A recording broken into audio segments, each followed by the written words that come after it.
Bonjour à tous et bienvenue sur le podcast Histoire de gardien. Aujourd'hui, je reçois Alexandra, une cavalière passionnée qui a longtemps cherché un sens à sa pratique. C'est au détour de sa formation de comportementaliste équin qu'elle a trouvé la jument faite pour elle, ou plutôt, je dirais même que c'est sa jument qui a trouvé son humaine. Dans l'épisode d'aujourd'hui, nous allons voir comment un cheval est capable de choisir son humain, car oui, c'est possible, et leur histoire va certainement vous faire changer d'avis si vous n'y croyez pas. J'espère que l'épisode vous plaira, bonne écoute. Bonjour Alexandra. Est-ce que tu peux te présenter en quelques mots, s'il te plaît? Bonjour Elsa, moi c'est Alexandra, je suis comportementaliste équin et infirmière aussi. Ok. Du coup j'ai 30 ans, j'ai une jument donc Vainée, qui est ma partenaire de vie, qui a 15 ans. Et ça fait depuis 2021, donc depuis 4 ans que je l'ai accueillie dans ma vie. Ok. Comment l'équitation, elle, est arrivée dans ta vie? Alors, depuis toute petite, en fait, j'ai eu la chance d'avoir des chevaux pas très loin de chez moi. Et j'avais une enfance, bon, un petit peu complexe. Et j'avoue, je trouvais vraiment un vrai havre de paix à les observer, à passer du temps avec eux, mais genre sans rien faire, juste être là, loin, et regarder comment ils vivent, comment ils se comportent. Et puis, le seul moyen, pour avoir un vrai contact, avec les chevaux, c'était, bah, de faire de l'équitation. Donc comme tout le monde, j'ai commencé à faire, de l'équitation. C'était chouette, mais c'était très frustrant parce que, j'avais pas vraiment ce côté, développement relationnel avec le cheval qui m'intéressait. Donc, je montais à cheval parce que, voilà, c'était le seul moyen pour moi de d'être plus proche, mais je faisais pas de compétition et autres parce que ça m'intéressait pas. Et parce que, bah, j'y trouvais pas beaucoup plus d'intérêt, que ça, à aller plus loin dans la pratique, équestre. Mais je suis quand même montée de mes 4 ans jusqu'à mes 17 ans.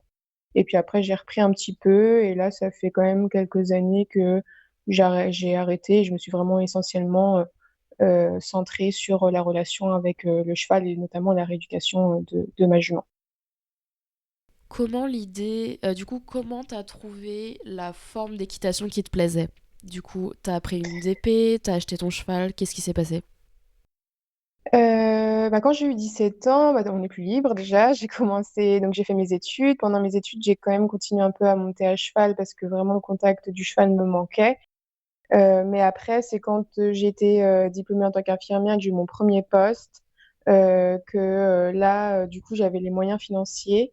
Et je me suis dit, bon, bah, pour une première, j'avoue que la charge mentale, financière, et de savoir aussi comment s'occuper d'un cheval, parce qu'il ne faut pas se leurrer en centre équestre, même si on a fait des années qu'on a un galop 7 ou tout ce que tu veux, on ne nous apprend pas en fait à s'occuper des chevaux.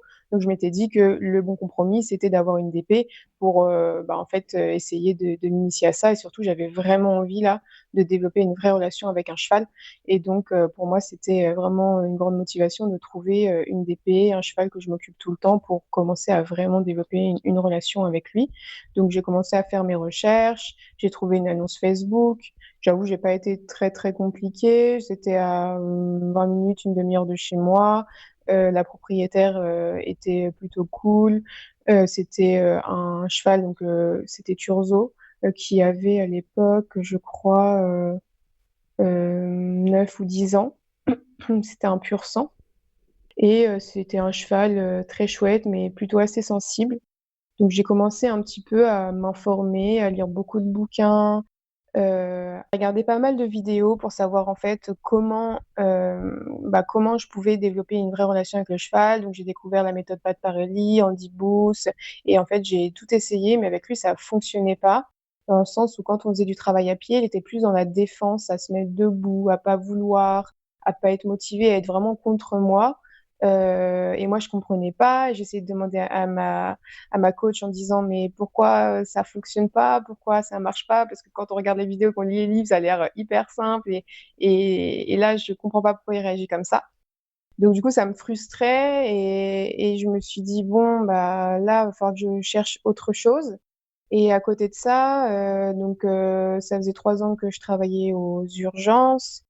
Ça m'a fait un peu un déclic dans ma vie, dans le sens où côtoyer la mort régulièrement m'a vraiment fait prendre conscience de la valeur de ma vie. Et je me suis vraiment posé la question en me disant, bah, finalement, est-ce que je suis vraiment à ma place? Est-ce que vraiment j'ai envie de faire ça? Et en réalité, je me suis dit que non, donc je voulais vraiment trouver quelque chose dans lequel je m'épanouissais. Et Turzo, à force de me questionner, je me suis dit pourquoi pas, je me lancerais dans ma passion qui a toujours été le cheval, parce que c'est vrai que à l'époque quand j'étais petite, c'était compliqué de trouver un métier qui me plaisait, sachant que de base je voulais être vétérinaire, puis après je me suis orientée vers la médecine et vers l'humain. Et à l'époque, il n'y avait pas de formation ou de métier à proprement parler qu'on nous proposait pour avoir justement ce type de relation avec les chevaux. Et donc, en cherchant, j'ai trouvé le métier de comportementaliste équin. Donc, je me suis beaucoup informée sur ce que c'était. Et pour moi, c'était une vraie révélation parce que c'était vraiment exactement ce que je désirais depuis toute petite, d'avoir justement ces notions pour développer une vraie relation forte avec son cheval. Et donc, j'ai choisi la formation d'Équitalliance parce que je trouvais que c'était la seule qui englobait vraiment la prise en charge du cavalier et du cheval. Et pour moi, c'était hyper important d'avoir une notion sur les deux parce que sans l'un et l'autre, on ne peut pas vraiment corriger le comportement du cheval. Si le cavalier en face, il ne sait pas communiquer avec son cheval et qu'il n'apprend pas à vraiment comprendre comment il fonctionne. Donc pour moi, c'était vraiment important d'avoir une globalité. Et est-ce que le fait que tu galérais avec Turzo qui t'a fait un peu sauter le pas vers le comportementalisme équin? Oui, clairement. En fait, ça a été vraiment en parallèle mon métier qui commençait un peu, c'était une vraie désillusion pour moi parce que j'imaginais pas mon métier d'infirmière comme ça et Turzo qui sans cesse me disait: «Mais là, ça fonctionne pas, c'est pas comme ça, qu'il faut faire» et en fait, j'étais là en mode: «OK, tu as raison, il y a peut-être autre chose qui existe» et donc cette motivation à vouloir développer cette relation parce que clairement, je passais tout mon temps libre, avec lui. En plus, sa propriétaire était pas souvent là, donc elle me laissait toute la liberté de m'en occuper. Donc j'avais vraiment pris en affection comme si c'était le mien et pour moi, c'était un vrai objectif d'avoir une vraie relation avec lui plus que des objectifs de compétition et autres. Et est-ce que tu as trouvé les réponses à tes questions dans la formation? Quand j'ai commencé la formation, donc c'est basé sur le renforcement positif au clicker training, donc c'est exclusivement cette méthode qu'on nous apprend. Et aussi sur la partie un peu énergétique, communication animale. Donc, on apprenait beaucoup de théories en fait. J'allais 1 semaine par mois en fait près de Grenoble et on apprenait beaucoup de théories. On avait aussi de la pratique en même temps. Et après, moi en fait, quand je rentrais, je pratiquais en fait sur Turzo principalement au départ. Et vraiment cette méthode pour moi ça a été une révélation parce que c'était enfin une méthode qui respectait totalement mes valeurs, dans le sens où le cheval était acteur de son apprentissage, le cheval essayait de comprendre et c'était vraiment plus j'essayais de lui faire faire, mais plutôt j'essayais de faire en sorte qu'on fasse ensemble et qu'on modèle, les exercices qu'on avait envie de faire et je voyais qu'il prenait vraiment plaisir, en fait, à réfléchir, à à chercher la bonne solution, à essayer de comprendre et en plus, c'était un cheval, alors il certes hypersensible, mais aussi un peu premier de la classe dans le sens où il avait vraiment envie tout le temps de y arriver et de comprendre et d'arriver à l'objectif, précisément et parfois même quand je faisais des pauses, il était là en mode: «Mais non, j'ai pas encore, totalement été jusqu'au bout» et du coup, il continuait et là, j'ai vraiment, ouais, une révélation sur cette méthode où le cheval, qui était vraiment en mode de défense, quand, j'abordais les choses en renforcement négatif et qu'après j'ai commencé à faire en renforcement positif.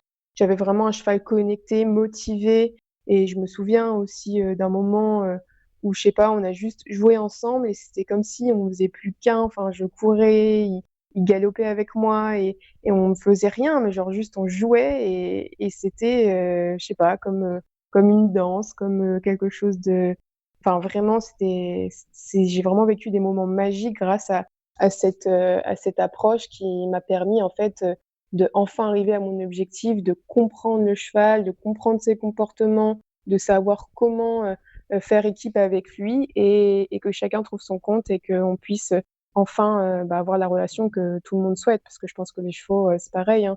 S'ils trouvent leur intérêt, c'est quand même beaucoup plus positif pour eux que s'ils sont forcés à faire, quoi. Dans cette formation, je crois que tu as fait une petite rencontre un peu spéciale. Est-ce que tu peux nous en parler?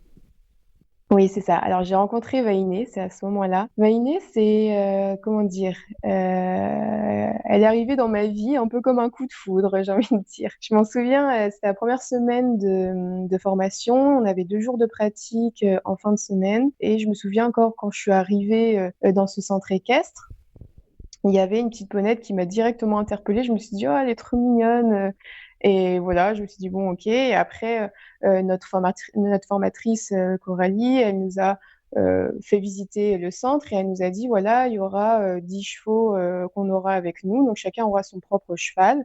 Elle nous présente chaque profil de chevaux et elle finit par, présenter Veiné, qui est une jument qui se laisse plus attraper ni approcher. Donc moi, je me suis dit: «Parfait, c'est vraiment le style de cheval que j'adore», un caractère que j'aime beaucoup chez les chevaux. Parce que je pense que c'est des chevaux qui ont besoin beaucoup de liens et de compréhension. Et moi, j'ai profondément besoin de liens avec les chevaux aussi. Donc, je pense que c'est pour ça que ça matche bien et que ça m'attire.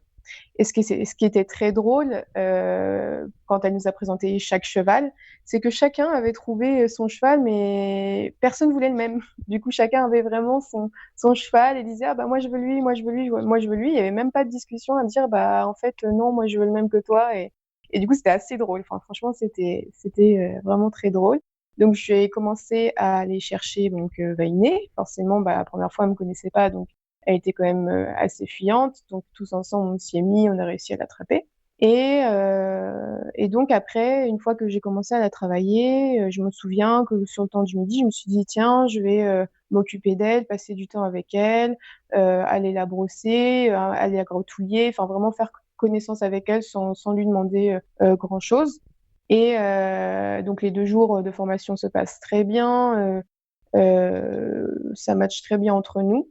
Et je me souviens que le deuxième jour, le lendemain du coup où je me suis occupée d'elle la première fois, et ben directement elle s'est laissée, attraper. Donc je me suis dit: «Bon bah cool, j'ai même pas galéré», tu vois? Je me suis dit: «Bon bah le problème est réglé». Et en fait, après ça, ma formatrice, donc après je retourne moi, en Normandie, puisque moi j'étais en Normandie. Je repratique avec Turzo et à mon retour de la deuxième session, ma formatrice me dit: «Je sais pas ce que tu as fait avec Veiné, mais depuis que tu t'en occupes, bah, de nouveau, elle se laisse, de nouveau attraper et approcher». Donc la formation se passe. À chaque fois que je viens, on vit des moments très forts puisqu'on travaille en connexion énergétique aussi. Et je me souviens d'un moment où, on s'est connecté au cheval et où, moi qui pleure jamais, enfin quand je me suis connectée avec elle, j'ai ressenti énormément de tristesse, énormément de un sentiment un peu d'abandon. Enfin vraiment, elle était une jument vraiment pas bien. Du coup, ça m'avait un peu bouleversée, donc il y avait beaucoup de choses comme ça qui étaient compliquées. Et puis plus je la voyais, plus je m'attachais à elle. Et la gérante d'écurie me arrêtait pas de me dire: «Si tu veux, je la vends, elle a des très bons papiers, c'est une poney de Connemara, vous entendez bien, donc vraiment réfléchis et tu me diras». Et en fait, elle arrêtait pas d'insister tout le temps, mais moi, au départ, c'était hors de question parce que moi, j'avais Turzo dans ma vie et pour moi, c'était pas possible de ne plus le voir. Et pour moi, c'était lui que j'avais envie d'acheter en premier. Et en fait, je sais pas, mais c'est mes copines de formation qui commencent à me dire: «Ouais, mais Alex, c'est de réfléchir, entre la vie de Vainé et la vie de Turzo, ils ont quand même une vie, très différente. Vainé, personne ne s'occupe d'elle, alors que Turzo, en réalité, il y a quand même quelqu'un qui s'occupe de lui et il sera pas tout seul et il souffre quand même moins de sa situation que Vainé». Et du coup, c'est vrai que je me suis dit: «Bon, d'accord, peut-être qu'ils ont raison et peut-être qu'il faut que je me pose vraiment la question». Et en fait, plus on me demandait et plus j'avais envie en fait finalement d'acheter cette ponette. Sachant qu'en plus Turzo avait été racheté entre deux par le centre équestre parce que la propriétaire l'avait vendu parce qu'elle s'en occupait plus. Et elle voulait me le vendre à la base. Et moi, je lui ai dit: «Je suis en formation, je peux pas du tout, m'engager à avoir des frais et à acheter Turzo». Donc du coup, elle a fini par le vendre au centre équestre et le centre équestre, visiblement, n'avait vraiment pas envie de me le vendre. Donc du coup, voilà, donc tout ça a fait que ça a fait son petit bout de chemin. Et au moment où je me suis décidée à l'acheter, la gérante d'écurie me dit: «Bah, il y a une éleveuse qui est intéressée pour l'acheter», puisque Vainé avait fait quand même des gros progrès sur son comportement, donc elle se laissait de nouveau attraper et approcher. Et comme elle a des bons papiers, comme elle a une belle bouille, bah, en fait, c'était très bien pour l'éleveuse. Et je lui ai dit: «Bah, d'accord, dans ce cas-là, tenez-moi au courant». Donc c'était l'été. Je lui ai dit: «Tenez-moi au courant et puis, bah, selon ce que l'éleveuse décide, bah, dites-moi et moi je vais vraiment me positionner aussi sur ma décision. Et en fait, elle m'a pas tenue au courant de tout l'été.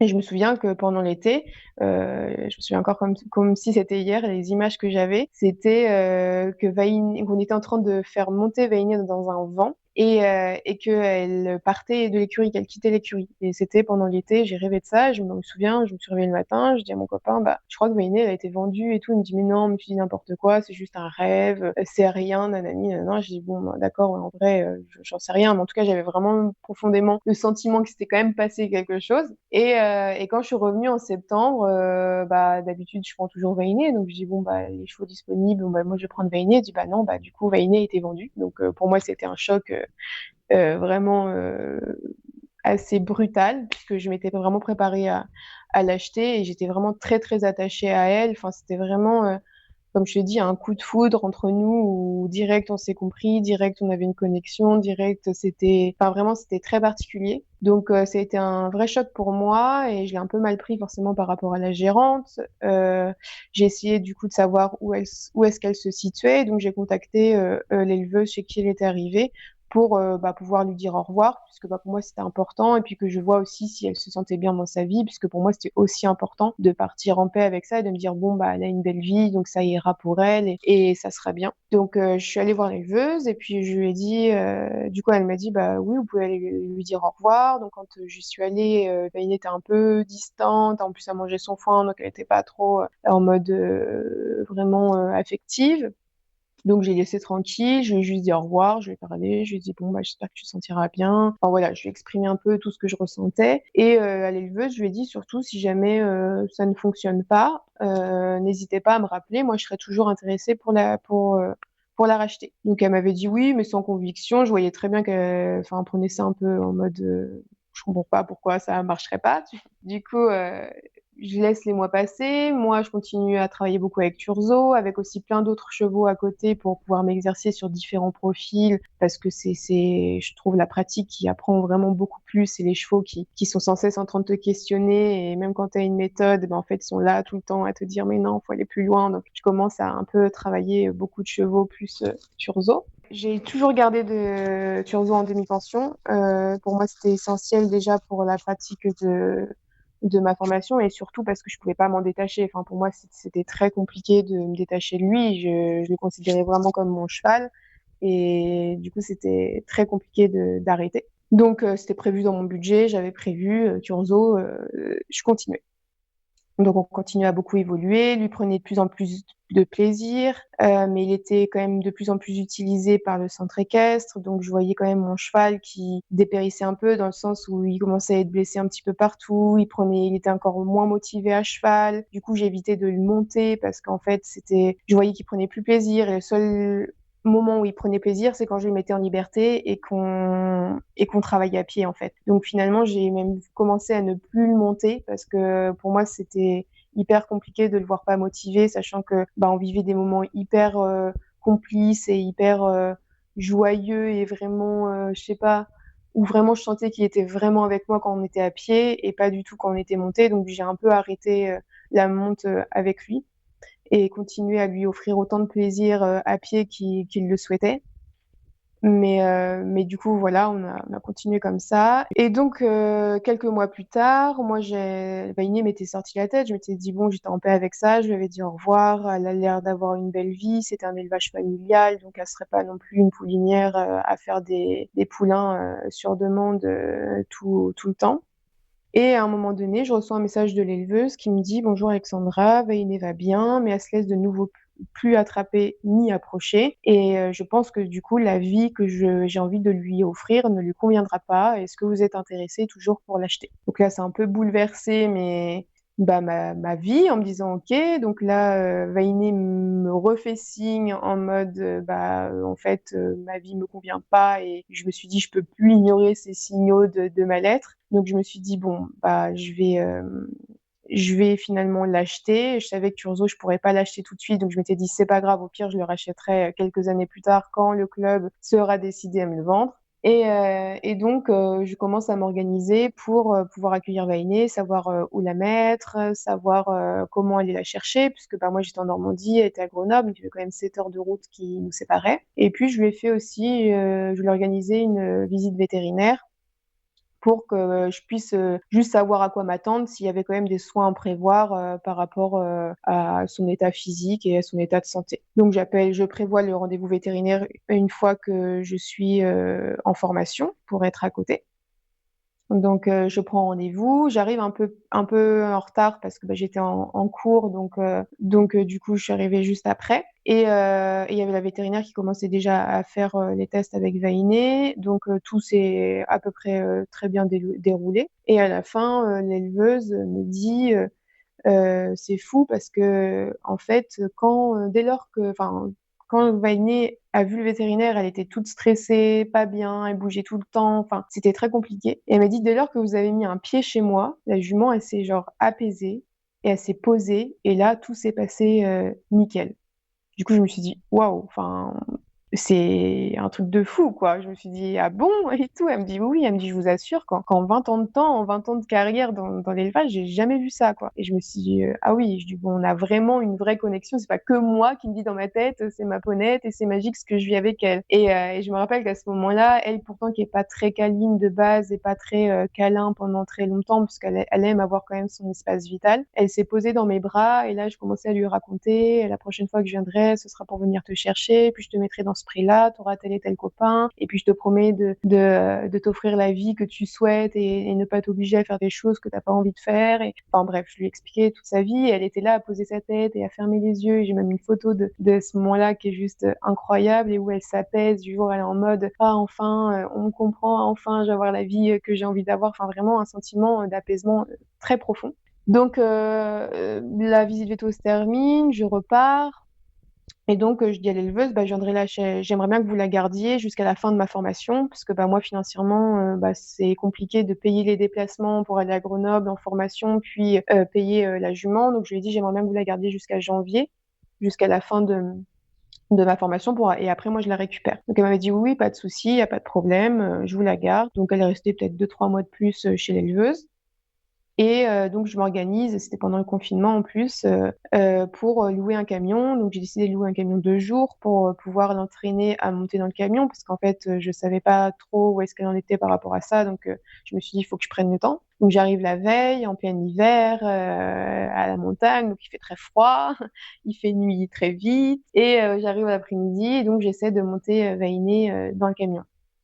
Et en fait, bah, j'essaye en fonction, enfin, de la manière dont on m'a appris en formation. Et je vois que ça fonctionne pas. En fait, je vois que la carotte, elle apprécie pas plus que ça. Elle a du mal à débloquer et elle reste coincée les deux antérieures, mais elle n'y va pas plus. À un moment donné, donc toute l'après-midi, je prends vraiment toute l'après-midi pour essayer de la monter. Mon copain est avec moi et à un moment donné, l'éleveuse, je lui ai dit, bah, est-ce que vous pouvez me donner un petit coup de main? Donc on a légèrement un petit peu forcé entre guillemets, dans le sens où on lui a dit, allez cocotte, monte un peu. Et du coup, elle a fini par monter entièrement. Là où mon copain me dit, mais c'est fou, il me dit, franchement, je te croyais patiente, mais là, vraiment, tu as une patience, parce que bah, je m'étais pas du tout énervée. Je savais très bien qu'avec Vainé, c'était pas le moment de s'énerver ou quoi que ce soit. Et de toute façon, j'avais pas cette approche-là, donc c'était hors de question pour moi de s'énerver et de l'obliger, de la forcer. Donc une fois qu'elle est montée dedans, je l'ai, je l'ai ramenée à son pré. Et a posteriori, d'ailleurs, quand j'y repense à cette situation, j'ai bien compris après, quand je l'ai eu, que finalement, c'était la récompense qui n'était pas assez appétante par rapport à l'effort en fait qu'elle était en train de faire et de réaliser. Donc ça, je l'ai réalisé bien après quand on a commencé le travail, mais ça, je t'expliquerai après. Donc, Vainé repart dans son pré. Le soir, je rentre dans mon Airbnb et je dis à mon copain, je dis franchement, j'appréhende demain parce que je sais pas du tout comment elle va réagir et là, ça m'inquiète beaucoup. Donc je me dis bon. J'ai expérimenté la communication animale en formation. Je l'ai pratiqué aussi beaucoup sur pas mal de chevaux qu'on m'a prêté bah, pour pratiquer la communication animale, pour m'exercer. Et là, je me dis, bon, je vais me connecter à elle, je lui fais un petit soin énergétique et je lui parle comme si elle était en face de moi et que je lui explique la situation. Donc je me connecte à elle et je lui dis écoute ma cocotte, là le problème c'est que moi j'ai loué un camion, que demain je suis obligée de partir avec ou sans toi parce que bah je peux pas le louer plus longtemps que ça. Et je lui dis il va falloir que tu prennes une décision. C'est la première et dernière fois que je te demanderai quelque chose pour lequel tu n'es pas prête. Mais là, il faut vraiment que tu décides, toi, qu'est-ce que tu as envie de faire de ta vie, si tu as envie d'avoir la vie que je te propose ou si tu veux rester ici. Mais il faut que tu fasses un choix parce que moi, je vais pas pouvoir, en fait, t'obliger ou galérer à te faire monter.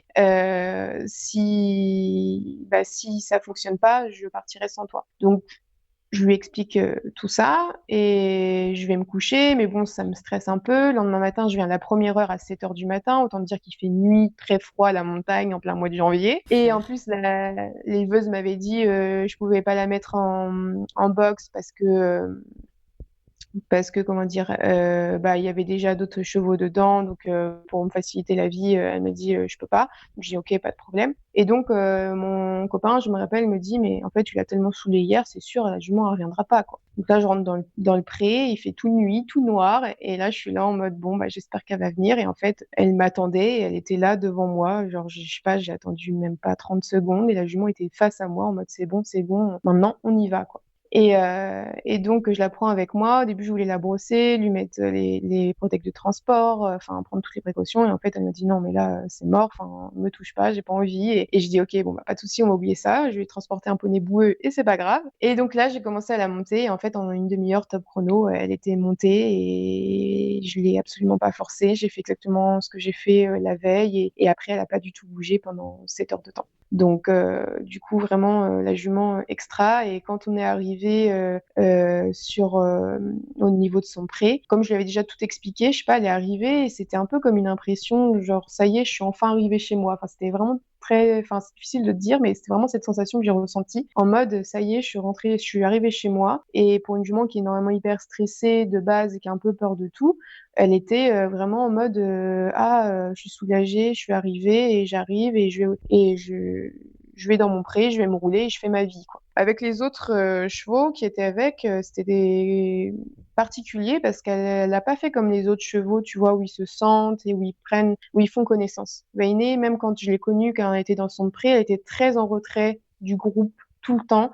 Tu voyais qu'elle se sentait pas à l'aise avec les autres et comme l'impression qu'elle connaissait pas bien les codes avec les autres chevaux et même elle avait tendance à snapper comme les poulains, tu vois. Et du coup, voilà, ça a mis du temps un peu à ce qu'elle trouve sa place, mais elle a été très patiente et les autres ont fini par l'accueillir et après ils formaient un groupe vraiment très, très soudé, donc c'était très chouette à voir. Et oui, il y a une anecdote que je t'ai pas racontée. Désolée. Vas-y, vas-y. Euh, quand l'éleveuse m'a dit que la jument ne se laissait plus attraper ni accrocher, moi, quand je suis retournée la voir au moment où j'allais la chercher, en fait, la veille pour pouvoir l'entraîner pour le camion, je lui avais dit la dernière fois, donc quand je l'ai vue la dernière fois, c'était la visite veto, je lui avais dit la prochaine fois quand je viendrai, c'est pour venir te chercher. Et là, quand je suis allée la chercher, je me souviens, dans son pré, elle était en train de manger son foin un peu plus haut et tout, et elle m'a vue arriver, et pourtant l'éleveuse me disait qu'elle n'arrivait pas à l'attraper. Elle m'a vue arriver, elle est arrivée au grand trot, en mode ça y est, t'es là, on y va. J'adore. Et du coup, elle est venue et elle a mis limite son nez dans le licol en mode c'est bon, go. Et c'était vraiment hyper troublant. Enfin, il y a beaucoup de choses comme ça avec Vainé qui se sont passées et que j'explique pas. Et comme tu vois, je te disais, le rêve que j'ai fait qu'elle était vendue, ce moment-là, le fait qu'elle s'apaise quand il y a le vétérinaire, le fait qu'elle se pose dans mes bras, que je lui explique tout. Enfin, et le fait que je fasse la communication animale et que je lui explique et que je lui dis, il faut que tu fasses ton choix et que tu décides de venir ou pas avec moi. Parce que c'est vraiment ça aussi dont j'avais envie. Donc voilà, du coup, tout ça, c'est vraiment des choses très très fortes que j'ai vécues avec elle et Est-ce que c'est assez pas pour inexplicables ça parfois. qu'elle est pas montée dans le camion le premier jour? Parce qu'elle savait que c'était pas le jour où tu devais l'emmener.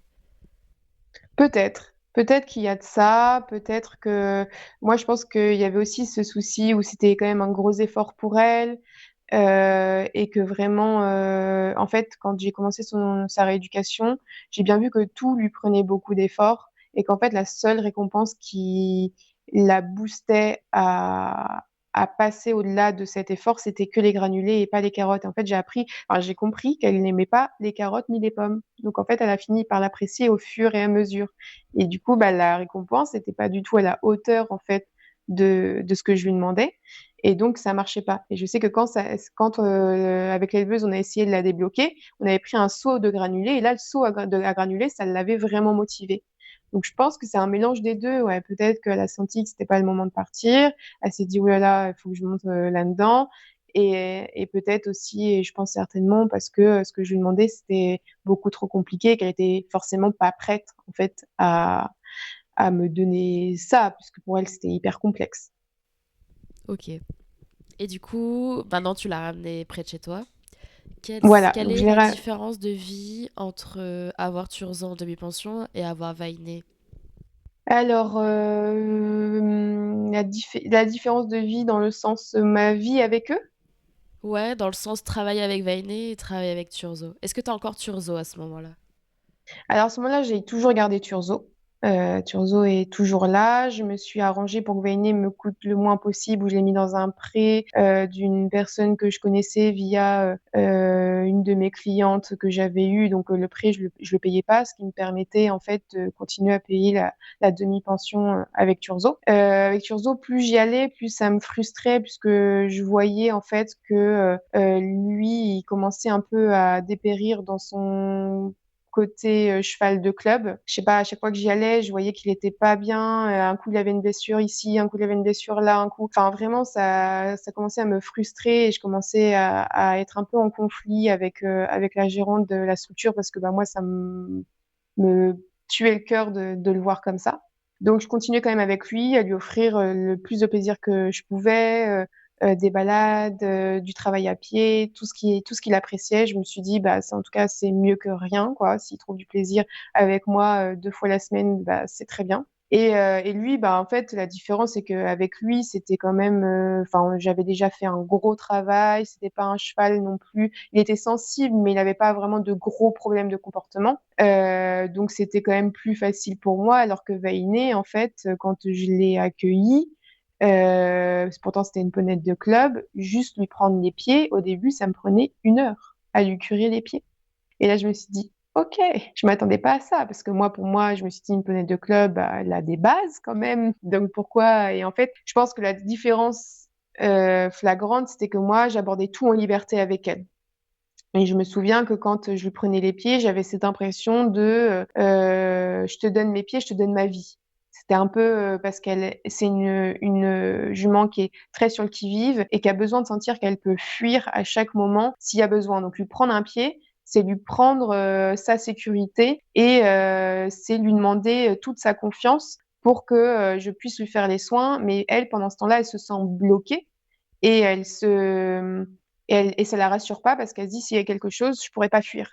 Donc en fait, pour elle, c'était très compliqué de me donner ses pieds. Et comme je le faisais en liberté, elle savait qu'elle avait forcément le choix. Et donc là, j'avais vraiment ce côté, bah en fait, juste ce soin-là, c'était pas acquis. Donc j'ai tout repris avec elle ça. Je me souviens aussi du vermifuge. La première fois où j'ai sorti la seringue de vermifuge, elle est devenue complètement mais paniquée, enfin à regarder le truc comme si c'était un monstre et à pas pouvoir même juste l'approcher sur elle. Donc je me suis dit bah ok, ça aussi, il va falloir le travailler. Donc, je m'en souviens que la première fois, bah, comme on l'avait pas travaillé, je la forçais pas, je l'avais mis dans du granulé pour que ça absorbe et qu'elle puisse le manger derrière. Donc, c'est moins efficace, mais en même temps, c'était la seule solution que j'avais parce que je voulais absolument pas la forcer.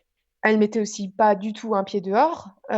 Juste mettre un pied dehors pour elle, elle se tétanisait. C'était comme si elle redécouvrait la vie et comme si tout était nouveau et tout faisait peur.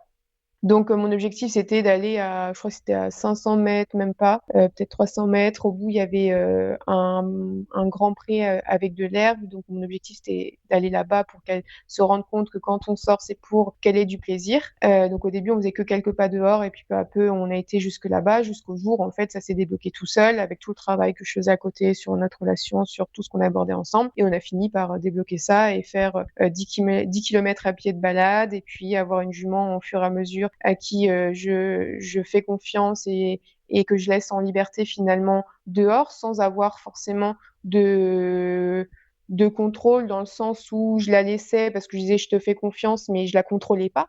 En fait, je lui disais pas de rester à côté de moi, je lui disais pas de s'arrêter. Enfin, j'essayais pas d'avoir du contrôle sur elle, juste j'essayais de faire ça forcément en sécurité dans des chemins qui n'étaient pas à côté des routes et qui ne me mettaient pas en danger. Donc, elle avait quand même le côté où je pouvais l'arrêter quand je voulais, même avec la voix.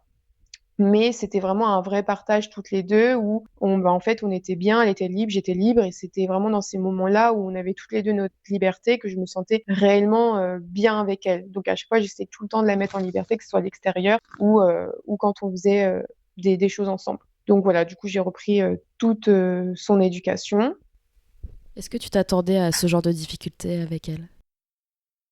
Non, enfin, si, en vrai, je savais que c'est une jument complexe, mais en fait, je me rendais pas compte à quel point il fallait que je reprenne tout. Et je pense que ça m'a joué des tours parfois, dans le sens où, comme je m'étais dit, ah bah c'est une poney de club, elle a des bases, et notamment sur le travail monté, où je me souviens que quand j'ai commencé, j'ai déjà rien que le matériel pour elle, dès que j'approchais le matériel, elle fuyait. Donc, il a fallu que je refasse une désensibilisation matérielle, que ce soit. Alors, moi, j'avais décidé de pas la monter en mort, donc je lui mettais un side pull. La selle, j'ai redésensibilisé, j'ai repris l'immobilité au montoir. Enfin, j'ai tout refait avec elle. Mais la sangle, elle en avait peur, la selle en avait peur, le side en avait peur. Enfin, tout lui faisait vraiment très peur. Et je me souviens, je m'étais dit, bon, bah, ok, elle a eu peur. Donc, moi, les premières fois où je suis montée sur son dos, c'était en totale liberté, dans son pré, parce que je voulais absolument qu'elle m'accepte sur le dos sans qu'elle soit forcée.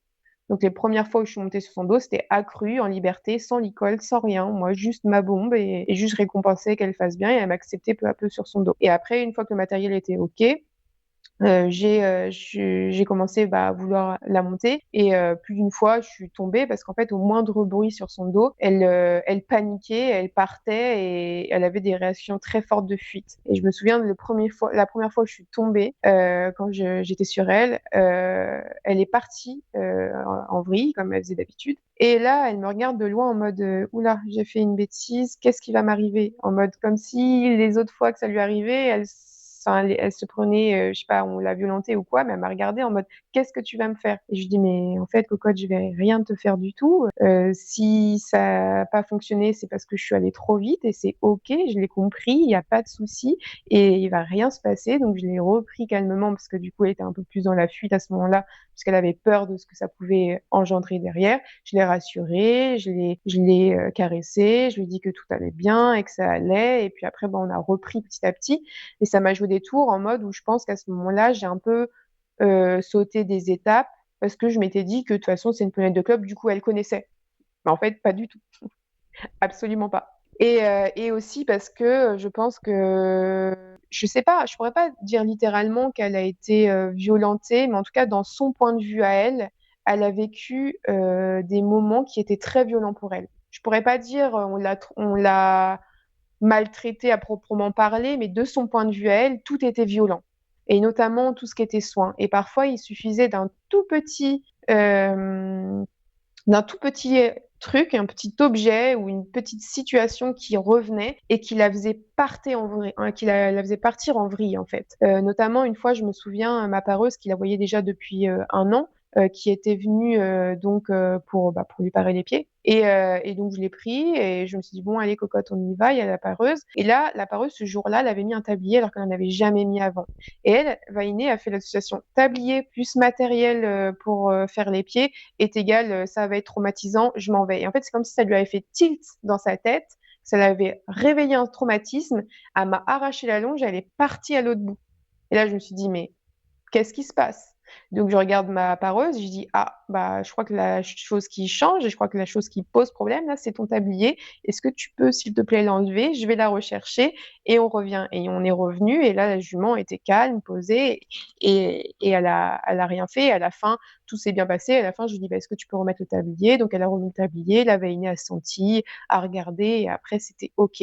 Mais vraiment, il y avait des moments comme ça où un tout petit truc lui rappelait une situation, un trauma, et ça partait en vrille, mais très très fort, quoi. Et je me souviens aussi un autre moment où c'était l'hiver, il faisait très froid. La prise de pied à ce moment-là était nickel. Je curais les pieds très facilement, comme un cheval lambda, et ça allait très vite. Sauf que ce jour-là, il faisait vraiment très très froid, et j'avais mis des gants. Et j'ai essayé ce jour-là, en fait, à chaque fois que je venais la voir, j'essayais de faire en sorte de lui faire les pieds pour que ça devienne une habitude et que ça soit plus quelque chose d'exceptionnel et qu'elle s'habitue, que ça fasse partie de notre routine pour vraiment pouvoir positiver au maximum ce soin. Et donc, je m'en vais pour lui curer les pieds comme d'habitude. Et là, elle refuse de me donner les pieds. Et je me souviens, un sentiment de frustration et de colère où je me suis dit, mais pourquoi tu fais ça, quoi? J'ai dit, j'ai passé je ne sais combien de temps à te désensibiliser à ça, à faire en sorte que ça soit un moment positif. Tu me l'as toujours donné jusque-là. Pourquoi aujourd'hui, là, tu fais pas ça? Et je me souviens, je me suis éloignée parce que je me suis dit, là, j'ai une émotion que j'arrive pas à gérer. J'étais frustrée et pas bien. Et je me suis dit, mais vas-y. Et j'ai commencé à tout remettre en question. Et en fait, après, je me suis dit, bon, respire 2 minutes. Qu'est-ce qui a changé aujourd'hui? De son point de vue, qu'est-ce qui fait que ça bloque? Et là, j'ai eu cette révélation en mode, en fait, t'as des gants. Et en fait, je pense que les gants, elle l'avait associé à tous les soins, le maréchal qui porte des gants, le véto qui porte des gants, le dentiste qui porte des gants. Et en fait, tout ça, c'était une association qu'elle avait faite en mode, dès que quelqu'un porte des gants, en fait, c'est négatif pour moi. Donc, du coup, elle perd la confiance, elle perd tout. Et pour elle, c'est difficile. Donc, c'est un stress supplémentaire. Donc là, forcément, elle voulait plus donner. Donc, j'ai enlevé mes gants, je lui ai fait les pieds et là, ça a fonctionné. Et donc après, je me suis dit, bon, ok, alors travailler avec les gants va être un nouvel objectif pour moi. Et du coup, le fait d'avoir compris ça, ça m'a carrément apaisée et j'étais plus dans la compréhension que dans la frustration et la colère contre elle. En fait, c'était juste un petit détail pour elle, mais c'était énorme. Et si j'avais pas pris conscience de ça, je pense que j'y serais pas arrivée, quoi. Ceci est la fin de la première partie de l'interview d'Alexandra. J'espère que son histoire avec Vainé vous aura fait rêver autant qu'elle m'a fait rêver. Parfois on a l'impression que tout est déjà écrit pour nous dans la vie et c'est exactement ce qu'il s'est passé ici. Pour la prochaine partie de l'interview, on retrouvera Alexandra pour nous parler de la suite de sa relation avec Vainé, mais aussi de comment elle a mis en place des règles de communication avec sa jument. On parlera donc communication animale au sens large du terme, de celle qui est visible et de celle qui ne l'est pas. Comment la communication animale peut rentrer au service du comportementalisme équin, ce sera le thème du prochain épisode. Merci d'avoir écouté et à la prochaine!